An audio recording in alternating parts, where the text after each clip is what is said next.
उत्तराखंड में प्रचंड बहुमत की भारतीय जनता पार्टी की सरकार है, मगर भाजपा का प्रदेश अध्यक्ष बेशर्म है और बेशर्मी की पराकाष्ठा करता है।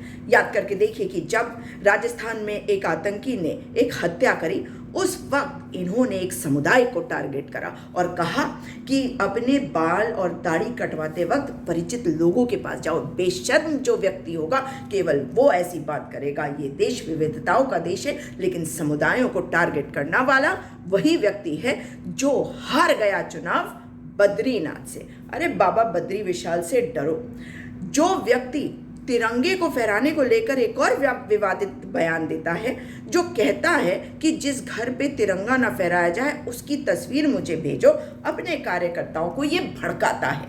बेशर्मी की पराकाष्ठा नंबर 2। और फिर ये कहते क्या है? ये कहते हैं कि जिस घर पर तिरंगा ना फहराया जाएगा उस घर पर विश्वास नहीं किया जाएगा, उन लोगों पर विश्वास नहीं किया जाएगा। ये होती है बेशर्मी। प्रदेश का अध्यक्ष बनाया है भाजपा ने, मगर भाजपा वाले आज जवाब दें कि जिस वक्त जोशीमठ आपदा से जूझ रहा है, जिस वक्त वहां के लोग संघर्ष कर रहे हैं, उस वक्त आपके प्रदेश अध्यक्ष ने ये हिमाकत कैसे करी कि इतनी निंदनीय, इतनी शर्मनाक बात वो कहे उन लोगों के बारे में जो आंदोलन कर रहे हैं। हाँ, इन्हें शर्म आनी चाहिए क्योंकि इनकी सरकार विफल है, फेल है, इनकी इंटेलिजेंस खत्म हो चुकी है। इन्होंने देश की इंटेलिजेंस को खत्म कर दिया। ये भाजपा के उत्तराखंड के प्रदेश अध्यक्ष अपने अहंकार में बता चुके हैं। वो बता चुके हैं कि इसरो की जो तस्वीरें, जो सैटेलाइट इमेजेस हैं वहाँ के भूदसाव की, उसे एनडीएमए की वेबसाइट से हटाया है प्रधानमंत्री नरेंद्र मोदी जी और अमित शाह जी। ये तो बताओ कि तस्वीरों को हटा देने से भूदसाव नहीं रुका। और जिन लोगों को बार बार कह रहे हो हम तुम्हारी मदद करेंगे, उनको आपका ये प्रदेश अध्यक्ष क्या कहता है? माफी मांगनी पड़ेगी, माफी मांगनी पड़ेगी। देश के प्रधानमंत्री को माफी मांगनी पड़ेगी जिन्होंने ऐसा प्रदेश अध्यक्ष दिया। भाजपा के राष्ट्रीय अध्यक्ष जेपी नड्डा जी को माफी मांगनी पड़ेगी जिन्होंने ऐसा प्रदेश अध्यक्ष भाजपा का उत्तराखंड में बनाया। अमित शाह जी के बिना तो कुछ होता नहीं, इसलिए अमित शाह जी को भी माफी मांगनी पड़ेगी ऐसे व्यक्ति को भाजपा प्रदेश अध्यक्ष बनाने के लिए। अब इन्होंने जो कहा है वो बहुत ही शर्मनाक है। बोलने में मुझे परेशानी हो रही है, मगर सुनिए कि क्या कहा है इन्होंने। आंदोलन करने वाले लोगों को, जो आंदोलन कर रहे हैं, अपनी अधिकारों की लड़ाई लड़ रहे हैं जोशीमठ में, उनको क्या कहा है। बेसिक जोशीमठ के विषय को इंगित किया है कि जोशीमठ क्योंकि धार्मिक क्षेत्र होने के साथ साथ सामरिक दृष्टि से महत्वपूर्ण क्षेत्र है, और वहां पर जो मेरी जानकारी में है कि वामपंथी संगठन उस क्षेत्र के इस धार्मिक यात्रा को, साहसिक पर्यटन की यात्रा को प्रभावित करने का प्रयास कर रहे हैं।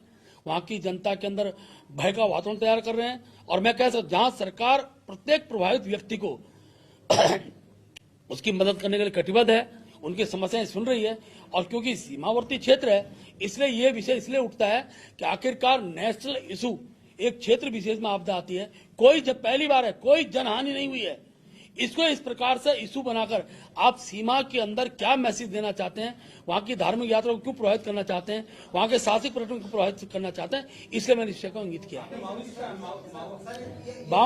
वामपंथी शब्द है। देखिए, मैंने कहा कि वामपंथ की जो सोच रही है वो अनेकों जो बड़े प्रोजेक्ट लगते हैं उनके खिलाफ सदैव रही है। वह एनटीपीसी का प्रोजेक्ट अभी तक ये क्लियर नहीं हुआ, एनटीपीसी के कारण ये हुआ है। एनटीपीसी बने हुए क्योंकि काम समाप्ति की ओर था, और अभी वैज्ञानिकों ने स्पष्ट नहीं किया है कि इसके कारण ये स्थिति उत्पन्न हो रही है। तो आखिरकार इस विषय को लेकर आप सीमावर्ती क्षेत्रों के विकास को अवरुद्ध करने का कौन सा कार्यक्रम लिए हुए बैठे हैं? आपका कहने का मतलब है अंदरूनी जो वामपंथी लोग हैं उन्हीं पर आपका इशारा है। हाँ, निश्चित रूप मैं कह रहा हूँ जो भी क्योंकि बहुत क्लियर हो गया है कि उस आंदोलन की पृष्ठभूमि में आईसा, सीपीआई, ये इस प्रकार के राजनीतिक दल के कार्यकर्ता लगे हुए हैं। और शुरू से ही जब एक नारा लगा था भारत चीन भाई भाई, उस नारे की, क्योंकि सीमावर्ती क्षेत्र है, आखिर आप क्या दर्शाना चाहते हैं? हमारी चिंता इस बात की है कि उत्तराखंड का पर्यटन बाधित न हो। और मेरा सीधा आरोप है कि इस प्रकार का वातावरण बनाने वाले लोग उत्तराखंड के साहसिक पर्यटन को, चारधाम यात्रा के पर्यटन को प्रभावित कर रहे हैं। वहां के जो व्यापार मंडल के लोग हैं वो दुखी हैं। उनका कहना है कि हमारा व्यापार इस प्रकार इसके कारण चौपट हो रहा है। इसलिए मेरा ये सीधा आरोप है, आखिरकार उत्तराखंड की धार्मिक यात्रा को, साहसिक पर्यटन को केवल उसको रोकने का जो कुप्रचार हो रहा है उसका मैं विरोध करता हूँ। उनको कहा कि उनके चीन से संबंध है, उनके लिए कहा कि वो माओवादी हैं।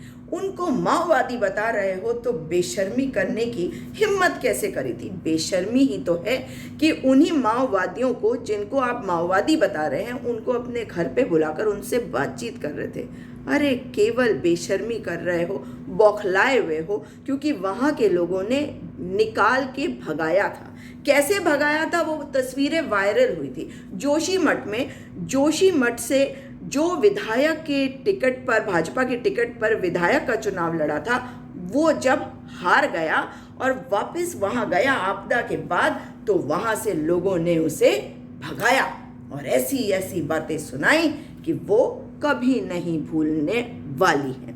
मगर अब वहाँ पे जो लोग आज आंदोलन कर रहे हैं और जो महिलाएं आंदोलन कर रही हैं, उनके संबंध चीन से है। तुम्हारी इंटेलिजेंस फेल हो चुकी है, अमित शाह की इंटेलिजेंस फेल हो चुकी है, और अमित शाह की इंटेलिजेंस फेल हो चुकी है जो अब तक भाजपा के प्रदेश अध्यक्ष के पद पर ऐसे व्यक्ति को, महेंद्र भट्ट को बैठाया हुआ है। शर्म करो भारतीय जनता पार्टी वालों और माफी मांगो उत्तराखंड की जनता से, और खास करके जोशीमठ की जनता से, जोशीमठ की उन महिलाओं से जो इस ठंड में, वो धूप में भी, इस ठंड में भी, इस बर्फ में भी गई हैं हर रोज आंदोलन का हिस्सा बनने के लिए, उनके विस्थापन के लिए। उनको जो आपने कॉम्पनसेशन देना है उसके लिए रोड मैप नहीं है। बस कैसे बातों को छुपाओ, कैसे बातों को घुमाओ और इंफ्रास्ट्रक्चर बिल्डिंग के नाम पे पूरे पहाड़ों को तहस नहस कर दो। और महेंद्र भट्ट जी, दिमाग का इस्तेमाल करो। कम है ये हमें पता है, मगर दिमाग का इस्तेमाल कर लिया करो।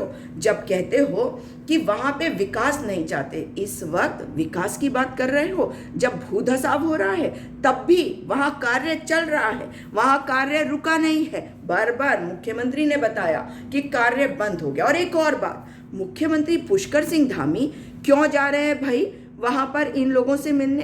क्यों बुलाया आपने अतुल सती को अपने घर पे बात करने के लिए? मैं आपको सुना देती हूँ कि क्या कहा अतुल सती ने, जो जोशीमठ बचाओ संघर्ष समिति के कन्वीनर है। वहाँ पर इंद्रेश मैखुरी है, और यही दिक्कत है क्योंकि वहाँ पे आंदोलन करने वाला व्यक्ति केवल जोशीमठ का नागरिक है। जो उनका समर्थन करने जा रहे हैं वो केवल उनके लिए एम्पैथी रखते हैं, उनके अंदर सद्भावना है, इसलिए उन लोगों के साथ खड़े हैं। हाँ, हम भी खड़े हैं उनके साथ। और अगर हमको बताओगे कि हमारे रिश्ते कहीं और से है, और क्या पता कि बोल दो कि माओवादी हैं, कुछ शर्म कर लो।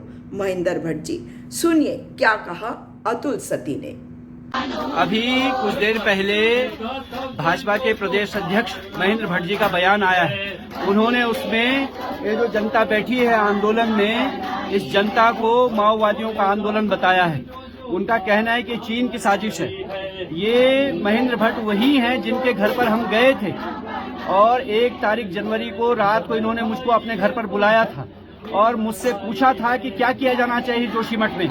उस दिन इन्होंने कहा कि 10 बजे रात इनके मुख्यमंत्री से मुलाकात है, लेकिन इन्होंने हमको बेवकूफ बनाया। तो जिस दिन इन्होंने मुझे अपने घर पर बुलाया, बैठाया, मुझसे जोशीमठ के बारे में सुझाव मांगा, तो क्या ये माओवादी से सुझाव मांग रहे थे? चीन के लोगों से सुझाव मांग रहे थे। और आज जो है राहत पुनर्वास का काम तुमसे हो नहीं रहा है। 1 महीने से जनता बैठी हुई है, लोगों के घर मकान टूट गए हैं, तब वो व्यवस्था करने के बजाय महेंद्र भट्ट इस तरह का उलझुल बयान दे रहे हैं। और अगर आपको लगता है तो बंद कीजिए ना, हमको गिरफ्तार कीजिए, आप पूरी जनता को अंदर कीजिए। अगर आपसे जो है राहत पुनर्वास नहीं हो पा रहा है, जनता की जो है समस्याएं आप सुलझा नहीं सकते, तो आप इस तरह के उटपटांग बयान दे रहे हैं। इसकी हम घोर निंदा करते हैं महेंद्र भट्ट की। क्यों बुला रहे हो माओवादियों को? क्यों बुला रहे हो उनको जिनके चीनियों से रिश्ते हैं? अरे कुछ तो शर्म कर लेते, मगर शर्म को बेचकर खा गए हो, और शर्म भी शर्म करती है तुमसे महेंद्र भट्ट।